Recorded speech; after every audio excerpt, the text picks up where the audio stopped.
Zaidoon hojjettuu manaa fidate osoo hin taane haadha manaa lammaffaa gara mana isaatiitti imaan biratti fidatee ji'oota muraasa booddee immoo imaaniin gara mana sanaatti baasuudha kaayyoonsa. Baay'een keessan akkasitti yaaduu dhiisuu dandeessu garuu waan ani isinitti himuun qaba. Yoo harka fuunee kam jirtu hordoftootaaaf kabajamtoota qannootu marti keessanii yeroo muraasa walirraa bannee turre beekamaadha. Haalota tokko tokko viidiyoo hojjechuu hin dandeenye. Har'a garuu viidiyoo haaraa Zaidoon imaaniin sarpiraayiziin godhadhee hojjettuu manaa fideef hin dadhabin jedhee hojjettuu manaa fideef hundi keessan argitanii turtaniittu. Viidiyoo sanarratti waa tokko jechuun barbaade. Intala dhufte sana baay'een keessanii intalattiin akka bareedu koomentii jalatti barreessaa turtanii. Dhugaa dubbachuuf taanaan gaa'ela Zaidoo keessatti bareedduun akka hayyuu hin jirtu turte. Baay'ee bareedduu turte hayyuun Zaidoodhaa fi hin beektu hundi keessanis qashtiidha mucaanii. Garuu ishee irratti ergasii dubartooti meeqa akka dhufte hundi keessanuu quba hin qabdu. Guyyaa kaleessaa garuu dubartii haaraa intala bareedduu dabalataan immoo dhiirri dubartii udduu qabdu teessuma qabdu baay'ee jaallata hundi keessan hin beektu. Isa kana hin beektan jechuu hin danda'u. Intalli Zaidoo hin fide kuni teessumni ishee baay'ee bareedaa ture. Udduun ishee baay'ee bareedaa ture. Baay'ee nama mararte turte. Yaa qabachuuf mucaa namaa taatudha dhugaa dubbachuuf taanaan qacaacaa miti. Dubartiin qacaacaan hundi keessanuu hin beektu. Gaa'elaaf baay'ee rakkistuudha. Ijoolleen qaqalloon dhiifama naa godha jechuun barbaada. Gamanumaan argitaniitti yoo ta'e imaan baay'ee qalloodha. Furdina aganatti hin qabu. Garuu bushbushee wayiidha bakka. Gaa'ela isaa keessatti nama Zaidoon barbaadu ta'uu dandeessi hin taatu ta'uu dandeessi. Kanaan dura dubbannee jirneerra waan kana. Intalli lama immoo hojjettuudha jedhamtee mana sana dhuftee galte intala akkamiidha. Intala kana wajjin namtichi kun kanaan dura wal beekamoo reefuu intala kana fide. Baay'ee keessaniif hin galiin jiran baay'oona. Intalli kun kanaan dura isaa wajjin turteetti moo imaan wajjin hiriyaa turan. Eessaati kan inni fide? Eenyutu hojjettuu kana argee fi fide? Gaaffii guddaadha jechuudha. Dur gaafa hojjettuun mana namaa dhuftu waan an dhoksaatti beeku sunitti immoo barbaadeen gaafa akkas jedhu jechuudha. Hojjettuun gaafa mana namaa dhuftu kanaan dura dallaalaatu namaa fida yookiin firatu namaa fida. Fakkeenyaaf hojjettuu mana qabdu, hojjettuu daa'ima qabdu, hojjettuu bakka mana kunuunstee qabdu, kwaalitii manaa sirriitti eegdu maatiitu namaa fida yookiin nama namarraani kan namaa dhuftu. Intalli kun mucaa akkasiidha. Akkasa abbaa manaa fi haati manaa erga ta'anii booddee namni nama kana fidu qofaa isaatti ta'e isheen nama akkasiidha. Hojii barbaaddi, of jijjiiruu barbaaddi, isin gargaartee gargaaramuu barbaaddi. Barumsa barachuu barbaaddi ta'ee sa'aatii akkasiitti barnoota barachuu barbaaddi. Kana jedhanii waliif harramanii maatiitti dabalanii amananiidha kan fudhatan. Kana garuu nama biraa miti namni fide ofiima isaatiin fide intala kana argitaniitti yoo ta'e kaameeraa dhaabete kan inni fide. Hojjettuu manaa jechuudha. Silaa kan beeknu erga isheen takka hojjettee maal taane imaanutuu jaallattee abbaan manaa hojjettuu hin fidu baay'ee. Jalqabumayyuu abbaan manaa hojjettuun sii fidee haadha manaa sarpiraayisii gochuu hin qabu. Isheen nama barbaadde hojjettuun barbaadaa jettee gaafa isheen itti himattu inni abbaa barbaadde qaxarate ittiin jechuu danda'u qaba. Garuu utuu isheetti hin himini hojjettuun sii fidaa jira. Rakkataa jirta. Waan akkasii si mudataa jira. Kanaafuu hojjettuun si barbaachisti jedhee kanaan dura osoo ishee hin mari'achiisin ishii utuu isheen hin jedhin akkasumatti dubartii mandaraa qabee dhufe argitaniitu yoo ta'e dubartii kana gaafa qabee dhufu isheen mana keessa jirti maal haa gooti? Gaafa dhuftu intalli bareedduudha. Isinii galee bareedduudha. Dhugaa dubbachuuf taanaan haadha manaa isaadha. Morminuu wajjin jiraataa jiru. Garuu intalli dhufte kuni parsantii meeqa imaaniin hin caalti bareedduudha. Mucaa gaarii wayii fide. Mucaa hudduu qabdu fide. Mucaa ofitti nama harkistu wayiidha kan inni fide. Hojjettuun fakkaattu dhugaa dubbachuuf imaanii narraa fuudhee ittiin jettee guyyaa sana. An hojjettuun barbaada siin jenne hojjettuun illee hin barbaadu. An qofaa koo mana koo tolfachuu nan danda'a. Sin dadhabu waan hunda nan hojjedha. Garuu isheen kun hojjettuun illee hin fakkaattu. Hojjettuu tokko illee hin barbaadu. Narraa bahee ittiin jette.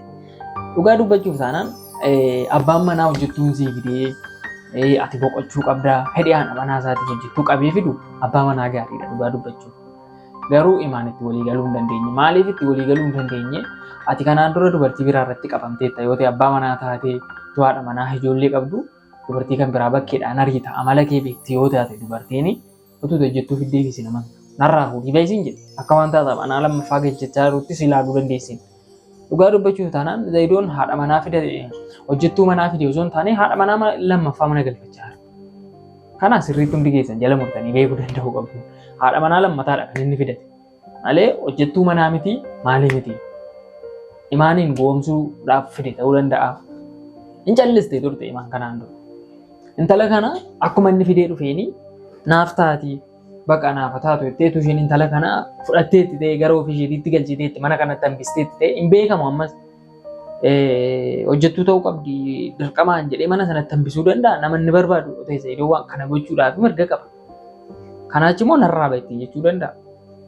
Ani isheen hojii naa gargaartu ati iddoo barbaade deemitti jechuu danda'a ari'uu danda'a. An kanaan dura dubbadheera baay'ee. Inni waan fedha isaatii waan ofii barbaade godha malee wanta namoota ollaa isaa barbaadan yookiin immoo haati manaa isaa barbaade hin godhu. Kana hundi keessanuu quba qabdu jedhee yaada. Maaliif jennaan nama kana akka jaallattanitti akka gara jireenya keessanitti fiddanidha kan osoo wajjin jiraachuu qabdan. Malee jaallattaniif dhiirri isiniif hin ta'u. Isinii kuftanii kaataniif dhiirri isiniif hin ta'u. Isiniin barbaadu taanaan dhugaa rabbiitti durba kan biraas irratti barbaada bakkee ba'e. Innaa maal jechuu barbaadeen imaan hojjettuu kana fudhachuu qabdu. Ammallee taanaan viidiyoo dheengadda waraaban irratti kaameraa dhaabee hojjettuu siif deebi'ee gaafa inni mana dhufu hin barbaadu narraa geggeessi. Ani hojjettuu manaa hin barbaadu. Darbee immoo isheen kun hojjettuu fakkaattu. Dhugaa isheedhaan. Zaidoon haadha manaa lammaffaa mana fidate malee hojjettuu yookiin maal taate miti. Nama akkasitti tottolfatu miidhagdee intala deemtu yaa waa tokko kan ittiin banne intala bareedduudha kan inni fide.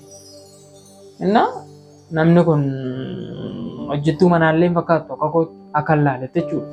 Dhugaa isheeti kan isheen ofirraa argite isheen jechuudha. Nama jechuu barbaadeen dhiiroti baay'een nama ofii barbaadanidha hojjettuu manaadhanii kan isaan gara manaatti fidan.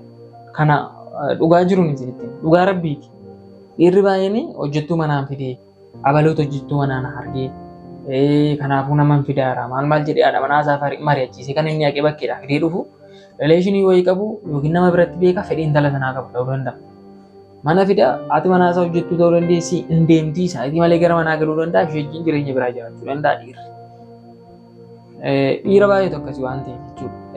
Isuma yaaddoo haasofta jechuu dandeessu baay'een keessa. Dhugaa dubbachuuf taanaan hojjettuu manaa keessanii namanina. Hojjettuun manaa jireenya ishee jijjiiruudhaaf yookiin immoo jira miti maatii isheetiif rakkinaa fi mana namaatii hojjettuun jiraachuu dandeessi. Kan immoo waan akkasii barte iddoo biraatti mana namaa turte maatii namaa walitti naxxee baatee jirti ta'uu dandeessi. Namni akkasii nama baay'eetu jira.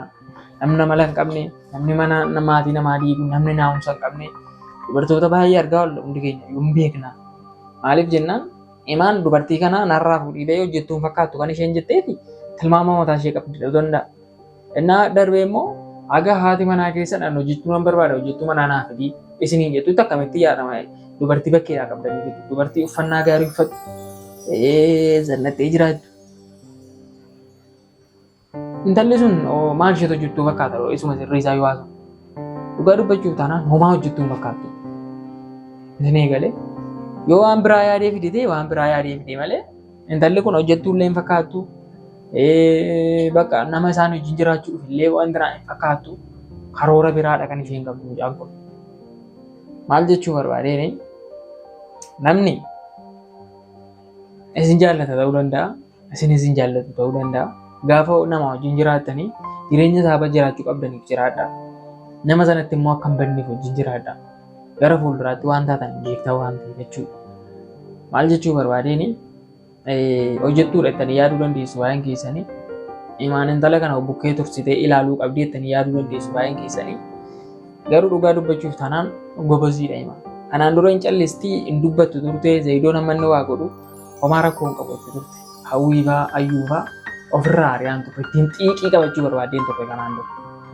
Amma garuu wanti isheen goote akkuma inni fidee dhufeenii teessee sobsiistee naamusaa narraa fuudhii jettee qodaa ishee laattee argitanii turte. Innaa asirratti harka guuteeraa kan isheedhaaf. Maaf jennaan inni illee nama namu dubartooti safaana dhufan illee nama namoodhee yaadu. Yaa'u akka nama sanaatu murteessaadha waan hundaaf. Maal jechuu barbaadeen utuu dhuguman jaallata ta'e isheedhaan hojjettuu manaan barbaadda jedhee nama barbaadde filadhu jedhee isheen nama barbaadde nama garaa isheeti na wajjin olii galuu hin dandeessu jettee akkasumatti ilaaltee ijaan murteessitee gara mana isheetti fidachuu dandeessi. Malee inni dubartoota kanaan dura bakkeetti beeku haadha manaa lammaffaa godhee mana fidatee an hojjettuudha naamin jettee attaallaluu dandeessi.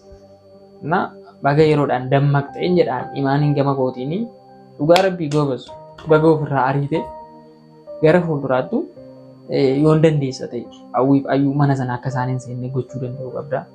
Ofirraa bilook isaan gochuu qabda. Yaa lamaan isaanii iyyuu siif hin ta'an jireenya keef hin ta'u waan ta'eef ofirraa isaan geggeessuu qabda yaada akka yaada dhuunfaa kootiitti. Yaa kanumaan dubbachuu barbaada. Yeroo gaarii qabaadhaa galatooma isinan jaalladhaa. Bye.